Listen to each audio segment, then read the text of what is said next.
حضرت عمر فاروق رضی اللہ تعالیٰ عنہ کا دور خلافت۔ بسم اللہ الرحمن الرحیم۔ حضرت ابوبکر صدیق رضی اللہ تعالیٰ عنہ کے وصال کے بعد حضرت عمر فاروق رضی اللہ تعالیٰ عنہ خلیفہ منتخب ہوئے۔ ان کا دور خلافت اسلامی فتوحات کا سنہری دور تھا۔ ان کے دور میں شام، مصر، عراق اور ایران کے کئی علاقے فتح ہوئے۔ انہوں نے اپنے عہد خلافت میں اسلامی حکومت کی حدود کو وسیع کیا۔ حضرت سیدنا عمر فاروق رضی اللہ تعالیٰ عنہ نے ایسا نظام ترتیب دیا جو آج تک پوری دنیا میں راج ہے۔ انہوں نے سن ہجری کا آغاز کیا، جیل کا تصور دیا، مؤذنوں کی تنخواہیں مقرر کی، مسجدوں میں روشنی کا بندوبست کیا، پولیس کا محکمہ بنایا، دنیا میں پہلی بار دودھ پیتے بچوں، معذوروں، بیواؤں اور بے آسروں کے وظیفے مقرر کیے، فوجی چھاؤنیاں بنوائیں اور فوج کا باقاعدہ محکمہ قائم کیا اور بے انصافی کرنے والے ججوں کو سزا دینے کا سلسلہ بھی شروع کیا اور دنیا میں پہلی بار با اختیار لوگوں کا احتساب بھی شروع کیا۔ حضرت عمر رضی اللہ تعالیٰ عنہ فرماتے تھے، جو حکمران عدل کرتے ہیں وہ راتوں کو بے خوف سوتے ہیں۔ ان کا فرمان تھا کہ قوم کا سردار قوم کا سچا خادم ہوتا ہے۔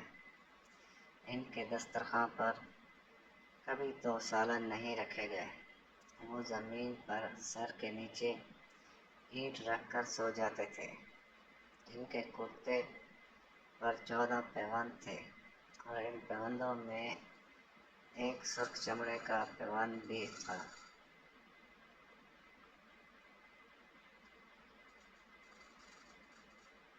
وہ موٹا اور کھردارا کپڑا پہنتے تھے۔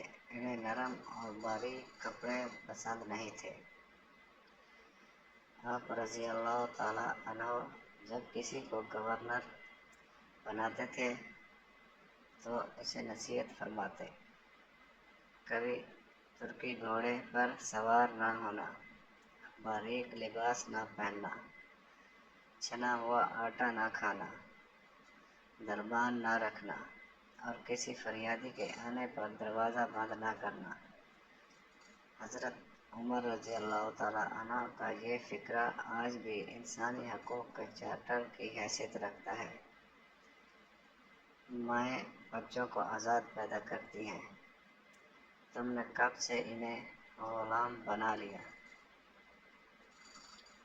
وہ اسلامی دنیا کے پہلے خلیفہ تھے جنہیں امیر المومنین کا خطاب دیا گیا اور دنیا کے واحد حکمران تھے جو فرمایا کرتے تھے، میرے دور میں اگر فرات کے کنارے کوئی کتا بھی بھوک سے مر گیا تو اس کی سزا مجھ کو بھگتنا ہوگی۔ حضرت عمر فاروق رضی اللہ تعالیٰ عنہ نے اپنے دور میں جس خطے میں اسلام کا جھنڈا لہرایا وہاں سے آج بھی اللہ اکبر کی صدائیں آتی ہیں۔ وہاں آج بھی لوگ اللہ تعالیٰ کے سامنے سجدہ کرتے ہیں۔